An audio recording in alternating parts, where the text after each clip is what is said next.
Praise the Lord. आप सबको जय मसीह की। मैं परमेश्वर का धन्यवाद देता हूं आज की सुबह दिखाने के लिए। एक और दिन परमेश्वर ने हम सबके जीवन में जोड़ दिया। हम परमेश्वर को कोटि कोटि धन्यवाद दें।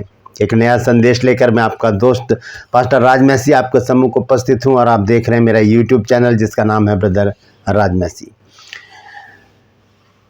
आज का जो संदेश है वो है प्रकृति का जो एक नियम है उसके विषय में। अभी सैटरडे ऑनलाइन चर्च में भी मैंने इस वचन का प्रचार किया था और मैं सोच रहा हूं कि आज आपके साथ भी इसी विषय पर बातचीत करूं। प्रकृति का नियम है बदलाव, परिवर्तन, चेंज, बदलना। तो क्या मनुष्य अपने आप को बदलना चाहता है, क्या नहीं बदलना चाहता? दोनों बातें हैं। आज का जो विषय है वो ये है कि परिवर्तन क्यों जरूरी है, मनुष्य के जीवन में परिवर्तन क्यों जरूरी। क्योंकि बाइबल ये इस बात का डिमांड करती है कि मनुष्य अपने आप को बदले। बहुत जरूरी है ये। इसके संदर्भ में आगे चलकर देखेंगे कि परमेश्वर का वचन इस विषय में हमें क्या बताता है। मैं आपको एक छोटी सी कहानी सुनाना चाहता हूं। पहले एक पास्टर जी थे और बहुत अच्छी सेवा कर रहे थे, काफी बुजुर्ग हो चुके थे और बहुत लोग उनसे जुड़े हुए थे। एक गांव में रहते थे और एक नदी थी जिसको पार करने के लिए उन्हें नाव पर जाना था, दूसरी तरफ जाते थे। वहाँ प्रचार करते थे और लोगों की सेवा करते थे, लोगों के जीवन बदल जाते थे उनसे। लेकिन उनके अंदर छोटी सी एक आदत थी, वो छोटी छोटी बात पे क्रोधित हो जाते थे, गुस्सा हो जाते थे। तो एक बार क्या हुआ कि वो प्रार्थना का समय था। उन्होंने अपने एक चेले से कहा जो उनके साथ रहता था, उसने कहा बेटा मैं चाहता हूं कि आज मैं नदी के बीच में जाकर नाव में बैठ के मैं प्रार्थना करूं। बड़ा मन कर रहा, बहुत दिनों से मेरा मन कर रहा था, तो मैं सोच रहा हूं कि मैं जाकर वहाँ पर प्रार्थना करूं। तो उसने कहा ठीक है। उनका मेरे जो वहाँ छोड़ के तू आ जाइए वापस, फिर मेरे को लेने आ जाइए। ठीक है। नाव में बैठाया पास्टर जी को, नदी के बीच में छोड़ दिया। वहाँ पर एक डंडा गाड़ दिया, उससे उसको बांध दिया नाव को, और वो वापस दूसरी नाव से वो वापस आ गया। पास्टर जी प्रार्थना कर रहे हैं आंख बंद करके, और क्या हुआ, थोड़ी देर में उनकी नाव पर ऐसे आवाज आ रही है, खट खट खट। कोई ऐसे लग रहा है कोई उनकी नाव पर हथौड़े मार रहा है, कोई उनकी नाव पर कोई डंडा मार रहा है, जिससे उनकी जो ध्यान है वो भंग हो रहा था और वो प्रार्थना में विघ्न आ रहा था। इसलिए वो थोड़ा सा विचलित हो गए और धीरे धीरे गुस्से में भर गए। ऐसे गुस्से में भरकर उन्होंने आंख खोलकर देखा कि अभी मैं इसको ठीक कर दूंगा, क्यों इसने मेरी प्रार्थना में विघ्न डाला। और जैसे मुड़ के देखा तो देखा एक खाली नाव थी जो पानी के हिलकोरे से उनकी नाव से टकरा रही थी। ठक ठक ठक। पास्टर जी ये देखकर बड़े अचंभित हुए और वो समझ गए कि परमेश्वर ने आज मुझे कोई सबक सिखाया है। परमेश्वर ने उनको ये बताया कि मनुष्य को क्रोध बाहर से कोई नहीं दिलाता, क्रोध मनुष्य के अंदर ही होता है। पास्टर जी के अंदर का क्रोध बाहर कब आया? जब एक खाली नाव उनसे टकरा रही है। किसी ने उनको परेशान नहीं किया, किसी ने उनके प्रार्थना में विघ्न नहीं डाला, रुकावट नहीं डाली। वो एक प्रकृति का एक हिस्सा है कि हवा चली, एक नाव बहती हुई आई और उनके नाव से टकरा रही है। खट खट खट। और हुआ क्या, उनका ध्यान भंग हुआ और उन्होंने क्रोध में आकर आंख खोले और कहा कि अब मैं ऐसे बताता हूँ क्यों इसने मेरे को परेशान किया। और उन्होंने देखा तो वो खाली नाव थी। समझ गए क्रोध मनुष्य के अंदर है, तो इस क्रोध को निकालने की ज़रूरत है दोस्तों। ये हमारे अंदर ही होता है, हमें बदलना पड़ेगा अपने क्रोध को, क्योंकि क्रोध भी क्या है, एक पाप के समान है। क्योंकि बाइबल हमें बताती है, यीशु मसीह ने कहा कि तुम सुन चुके हो कि कहा गया था कि हत्या न करना, लेकिन मैं तुमसे कहता हूं कि क्रोध ना करना। मत्ती रचित सुसमाचार 5 अध्याय 21, 22, 23 पद में अगर हम पढ़ेंगे तो वहाँ पर ये शब्द लिखे हैं। प्रभु यीशु मसीह ने कहा कि तुम सुन चुके हो कि कहा गया था कि हत्या ना करना। 10 आज्ञाओं में है, 20 अध्याय निर्गमन में, कि तुम हत्या ना करना। यीशु मसीह कहते हैं लेकिन मैं तुमसे कहता हूँ कि क्रोध ना करना। दोस्तों, हत्या हमेशा क्रोध में होती है। प्यार प्यार में कोई किसी का मर्डर नहीं करता। इसीलिए इस क्रोध को निकालने की ज़रूरत है। यही प्रकृति का नियम है कि हम अपने आप को बदलें। Praise the Lord. बने रहिए मेरे साथ। एक इस नए संदेश में हम आगे और कुछ बातों को जानेंगे, क्योंकि बहुत ही महत्वपूर्ण संदेश है ये। हमें बदलना है, क्योंकि ये सृष्टि का, ये प्रकृति का नियम है। Praise the Lord. True pulse में आज का सवाल है, मेरे एक बहन है रीना लाइल, उन्होंने पूछा है ट्रू पल्स का, जो उनको चैनल नहीं मिल रहा है, मैं अभी यहाँ पर लिख देता हूँ, आप नोट कर लीजिएगा। ट्रू पल्स चैनल का नाम है, ट्रू पल्स यानी कि सच्चे मोती। और उसमें सवाल है कि कहाँ लिखा है सबसे बड़ा प्रेम है। ये कहाँ लिखा है सबसे बड़ा प्रेम है? कहाँ लिखा है? वचन में, नए नियम में लिखा है सबसे बड़ा प्रेम है। कहाँ लिखा है ये? आपको ये बताना, बस आपको वो वर्ष बतानी है, वो संदर्भ बताना कहाँ पे लिखा है। अगर जानते हैं तो कमेंट्स में लिख दीजिए, नहीं तो डिस्क्रिप्शन में आपको इस सवाल का जवाब मिल जाएगा। Praise the Lord. ये मेरा नंबर है और ये परमेश्वर के दास दासियों के लिए है जो कभी बाइबल कॉलेज नहीं कर पाए, जब कभी सेमिनरी में नहीं गए और जिन्होंने बाइबल स्टडी नहीं किया, लेकिन परमेश्वर ने उनको बुलाकर उनसे अपने काम ले रहे हैं और बहुत ही शिद्दत से, वफादारी से परमेश्वर के काम में लगे हैं। बहुत से लोगों के जीवन को बदल चुके हैं। तो अगर वो चाहते हैं हमारे बाइबल कॉलेज की बुक लेना, तो इस नंबर पर व्हाट्सएप कीजिएगा, कॉल मत कीजिए, व्हाट्सएप कीजिए और बताइए, लिखिए वहाँ पर कि मुझे आपकी बुक चाहिए। पूरी जानकारी उसी समय आपको मिल जाएगी। Praise the Lord. मैं आपसे गुजारिश करता हूँ, मेरे इन चैनल्स को सब्सक्राइब करें, बेल आइकन को दबाएं, नोटिफिकेशन आपके पास पहुँचेगा। नया वीडियो, नई जानकारी बिना व्यवधान, बिना रुकावट आपके पास पहुँचेगी। और मैं आपसे गुजारिश करता हूँ कि मेरे इस चैनल में और भी लोगों को जोड़िए, क्योंकि लगभग 83,000 के करीब सब्सक्राइबर हो चुके हैं।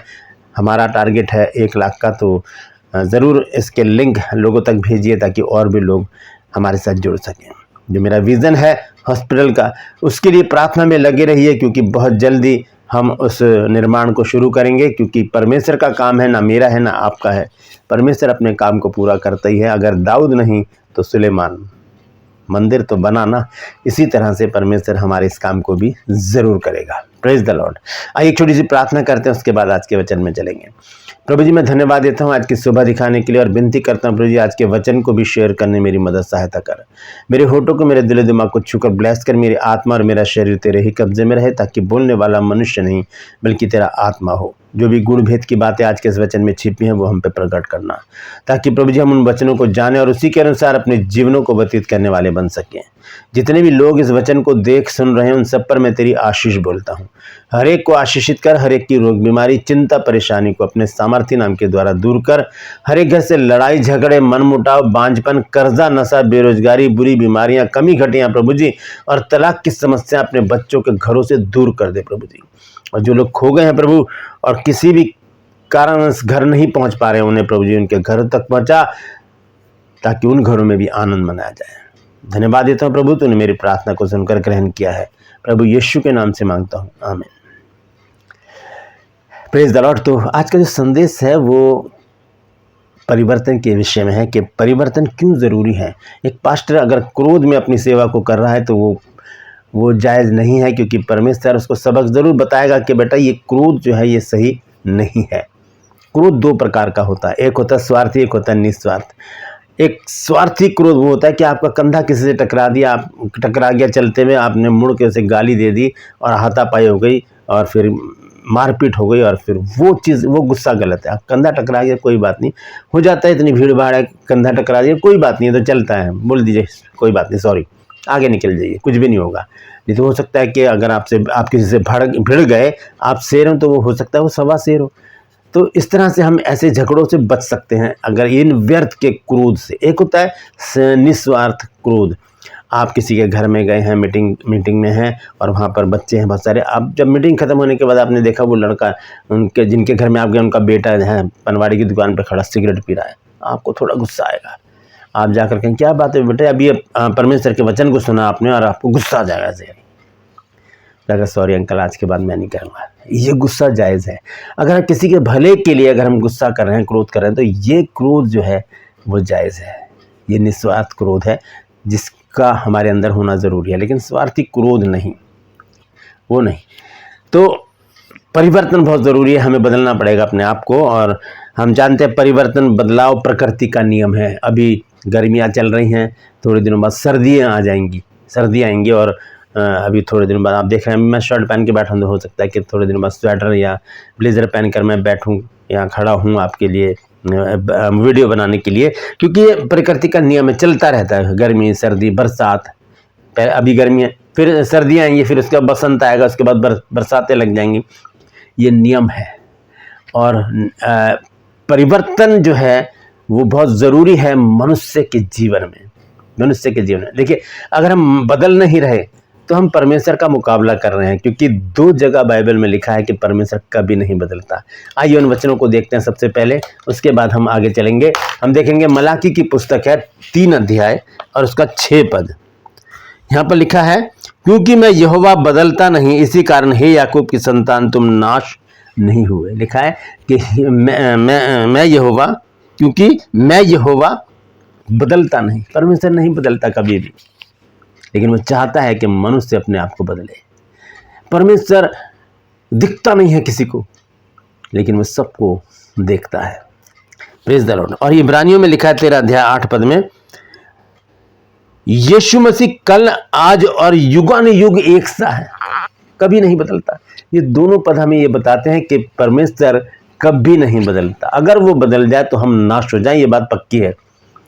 उसकी करुणा पीढ़ी से पीढ़ी तक बनी रहती है। भजन संहिता 100 में लिखा है, आइए देखते हैं उस वचन में क्या लिखा है। भजन संहिता 100 अध्याय और उसका 5 पद, क्योंकि यहोवा भला है, उसकी करुणा सदा के लिए और उसकी सच्चाई पीढ़ी से पीढ़ी तक बनी रहती है। वो पीढ़ी से पीढ़ी तक बनी रहती है, वो बदलता नहीं है। लेकिन दोस्तों, परमेश्वर चाहता है कि मनुष्य अपने आप को बदले, मैं और आप अपने आप को बदलें। एक ही तरह की ज़िंदगी जीने से क्या होता है, एक ज़िंदगी नीरस बन जाती है। दूसरे लोग हमारी आदत को जान जाते हैं और क्या होता है, फिर वो हमसे दूर हो जाते हैं।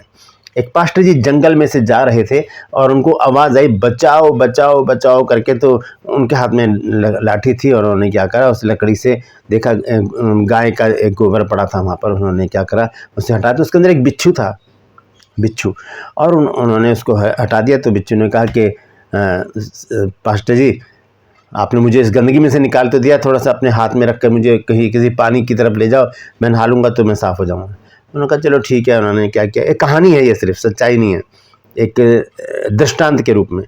तो उन्होंने उसको हथेली पे रख लिया और उससे कहा, बेटा देख, मुझे डंक मत मार दियो, मुझे डंक मत मार दियो, मैं तेरे लिए अच्छा काम कर रहा हूँ, इसलिए ध्यान रखियो। कहा ठीक है चलिए तो सही। आज वो चलने लगे तो उसने अपने डंक को ऐसे उठाया, मारने का मन करा, फिर उठाया, आखिर में मार ही दिया। और पास्टर ने कहा, अरे यार क्या किया तूने ये, मैंने तो मना किया था तेरे को। यार क्या करूँ, मेरी आदत है, डंक मारना बिच्छू की आदत है। पास्टर जी ने कहा ठीक है, ये तेरी आदत है, मेरी आदत है परोपकार करना, मैं तुझे पानी तक ज़रूर लेकर जाऊंगा। और उसे पानी में छोड़ दिया। तो दोस्तों, हम अपनी आदतों को बदलें जो दूसरों के लिए नुकसान पैदा कर सकती हैं, जो दूसरों के लिए खतरा पैदा कर सकती हैं, जो दूसरों को इरिटेट कर सकती हैं, जो दूसरों को परेशान कर सकती हैं। हम उन आदतों को बदलें। सबसे बड़ी बात है, हमें बदलना पड़ेगा परमेश्वर के राज्य के लिए, क्योंकि प्रभु यीशु मसीह का शुभ आगमन बहुत निकट है। तो हमें वहाँ जाने के लिए अपने आप को बदलने की सख्त ज़रूरत है, क्योंकि बदलाव जो है, चेंजिंग जो है और परिवर्तन जो है, वो प्रकृति का नियम है, वो प्रकृति का नियम है। और बदलते कौन है, वातावरण बदलता है, मौसम बदलता है, मनुष्य का शरीर बदलता है। एक बच्चा पैदा होता है, छोटा सा होता है वो, फिर थोड़ा बढ़ता है, घुटने घुटने चलता है, फिर वो पैरों पर चलता है, फिर वो दौड़ने लगता है, फिर वो साइकिल चलाता है, स्कूटी चलाता है, कार चलाता है, फिर फ्लाइट में उड़ता है और कहाँ से कहाँ पहुँच जाता है, फिर वो बुजुर्ग हो जाता है। ये है नियम प्रकृति का, बदलाव। अगर वो ना हो, अगर वो छोटा सा बच्चा है, पैदा हुआ, उसकी उम्र 100 साल हो जा रहा हो, तब भी घुटने के बल चले, तो कैसा अटपटा लगेगा, है ना, अटपटा लगेगा। एक लड़का है 20-21 साल का है, दाढ़ी मूछें उसकी, और वो बेड पे लेटा हुआ बोतल से दूध पी रहा है, तो कैसा लगेगा? ये अटपटा नहीं लगेगा, क्योंकि बदलाव तो हुआ ही नहीं, एज बढ़ती जा रही है, शरीर में बदलाव ही नहीं हुआ, तो इसे एबनॉर्मल कहते हैं। तो क्या हम क्या जिंदगी भर एबनॉर्मल बने रहेंगे? हमें क्या नॉर्मल नहीं बनना, हमें परमेश्वर का जन नहीं बनना, हमें बिल्कुल सीधा साधारण मनुष्य नहीं बनना। अगर बनना है तो हमें बदलने की ज़रूरत है, बदलने की ज़रूरत है, क्योंकि बदलाव प्रकृति का नियम है। दोस्तों, एक बात बताता हूँ आपको, जो बदलता है उसमें जीवन होता है। जिसमें जीवन होता है वही बदलता है। और जीवन कौन है? प्रभु यीशु मसीह। यूहन्ना 14 अध्याय 6 आयत में लिखा है कि मार्ग, सत्य और जीवन मैं हूँ। जिसमें प्रभु यीशु मसीह वही बदलता है। जिसमें जीवन होता है वही बदलता है। जिसमें जीवन नहीं है वो नहीं बदलेगा। मुर्दा कभी भी नहीं बढ़ते। जब मर जाता है कोई व्यक्ति तो उसकी उम्र वहीं पे स्टॉप हो जाती है। जब हम पूछते हैं कितनी वर्ष की आयु में उनकी डेथ हुई, कि 70 साल में, 80 साल में, उसके बाद वो वहीं स्टॉप हो जाती है। वो 81 साल के नहीं होते, वो 82 साल के नहीं होते, वो 100 साल के नहीं होते, वो वहीं पर ही स्टॉप हो जाती है। एज वहीं ख़त्म हो जाती है जब डेड हो जाते हैं।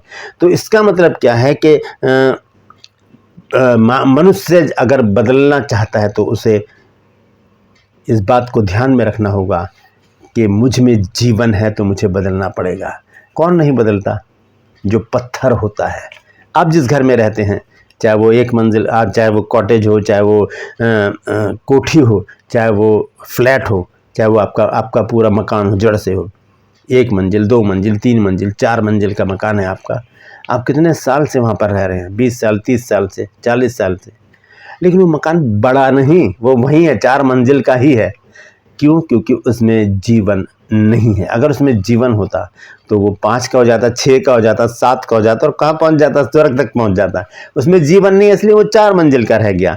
लेकिन उसके साथ में हम पार्क में देखते हैं कोई पेड़ अगर लगाया जाता तो वो बढ़ते बढ़ते बढ़ते हमारे मकानों से भी ऊपर चला जाता है। क्यों? क्योंकि उसमें जीवन है।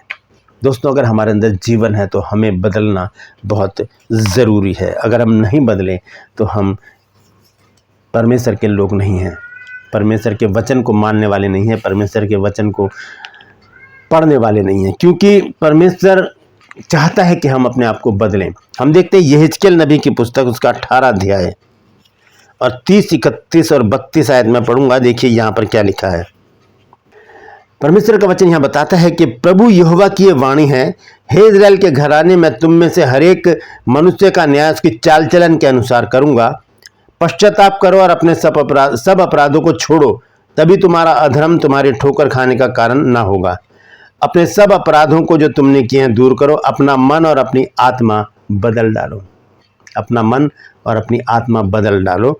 और लिखा है, क्योंकि प्रभु यहोवा की यह वाणी है, जो मरे उसके मरने से मैं प्रसन्न नहीं होता, इसलिए पश्चाताप करो कि तुम जीवित रहो। अपना मन और अपनी आत्मा को बदलने की आज्ञा दी गई है यहाँ पर। तो बदलाव बहुत ज़रूरी है।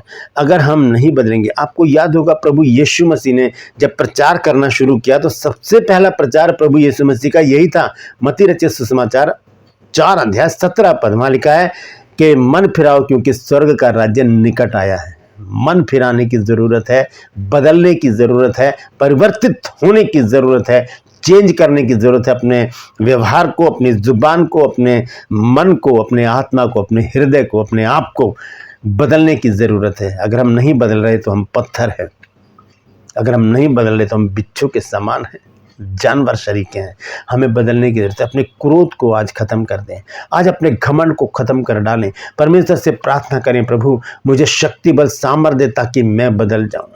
प्रभु मैं चाहता हूं, मैं चाहती हूं कि मेरा जीवन बदल जाए, मेरी सोच बदल जाए, मेरे विचार बदल जाएं और मैं ऐसा बन जाऊं, मैं ऐसी बन जाऊं प्रभु जो तुझे ग्रहण योग्य हो। और प्रभु जी, मैं तेरे पास आने से ना डरूं। मेरे अंदर के क्रोध को, मेरे अंदर के घमंड को, मेरे अंदर की सारी उन बातों को जो तुझे पसंद नहीं है प्रभु, निकालने में मेरी मदद सहायता कर और दूर कर, मुझे बदल दे प्रभु जी। मेरी आत्मा, मेरा शरीर तेरे ही कब्जे में रहे प्रभु जी। मेरा मन और मेरी आत्मा को बदल दे, मुझे नया बना दे प्रभु जी। मेरे अंदर पत्थर का हृदय निकाल कर मांस का हृदय दे, ताकि मैं तेरी महिमा कर सकूं, तेरे नाम को ऊंचा कर सकूं। प्रभु यीशु के नाम से मांगते, आमीन। ऐसी प्रार्थना कीजिए, परमेश्वर ज़रूर आपकी सुनकर आपको ऐसा ही करने में मदद करेंगे। हम देखते हैं जब प्रकाशित वाक्य 2 अध्याय और उसके 4 और 5 पद को, तो देखिए वहाँ पर परमेश्वर का वचन हमें क्या बताता है। प्रकाशित वाक्य 2 अध्याय, यहाँ पर इस प्रकार से लिखा है, पर मुझे तेरे विरुद्ध ये कहना है कि तूने अपना पहला सा प्रेम छोड़ दिया है।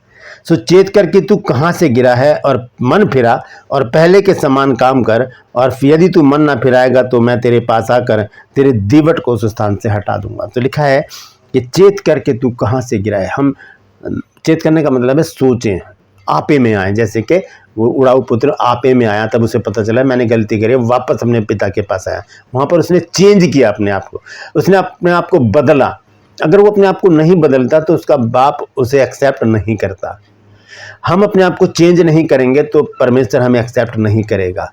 हमें बदलने की ज़रूरत है। अपनी ज़ुबान से जो हम गालियाँ देते हैं वो हमें छोड़ना पड़ेगा, नशा करते हैं वो हमें छोड़ना पड़ेगा, चुगली करते हैं, बुराई सुनते हैं वो हमें छोड़ना पड़ेगा, क्रोध छोड़ना पड़ेगा, घमंड छोड़ना पड़ेगा, व्यभिचार छोड़ना पड़ेगा, और बहुत सारी बातें जो बाइबल में लिखी हैं वो हमें छोड़नी पड़ेंगी, हमें बदलना पड़ेगा, क्योंकि बदलाव जो है वो प्रकृति का नियम है। यहाँ पर परमेश्वर का वचन कहता है कि सुचेत कर कि तू कहाँ से गिरा और मन फिरा और पहले के समान काम कर। हमें बदलने की ज़रूरत है दोस्तों। परमेश्वर कभी नहीं बदलता, लेकिन मुझे और आपको बदलने की ज़रूरत है। तो हम परमेश्वर से प्रार्थना करें कि प्रभु मुझे शक्ति दे ताकि मैं अपने आप को बदल सकूं। दो ही चीज़ें बदलनी हैं, मन और आत्मा। अगर ये दोनों बदल गए तो सब कुछ अपने आप बदलता चला जाएगा। इसलिए अब हमें मौका मिला है, अभी हमारे पास समय है, क्योंकि अनुग्रह का समय चल रहा है। हमारे पास समय है कि हम अपने आप को बदलें, परिवर्तित हों, चेंज हो जाएं, ताकि परमेश्वर हमें अपनी बाहों में लेकर कहे कि ये खो गया था, मिल गया है, ये मर गया था, अब जी उठा है। Praise the Lord. परमेश्वर इन वचनों के द्वारा हम सबको आशीष दे।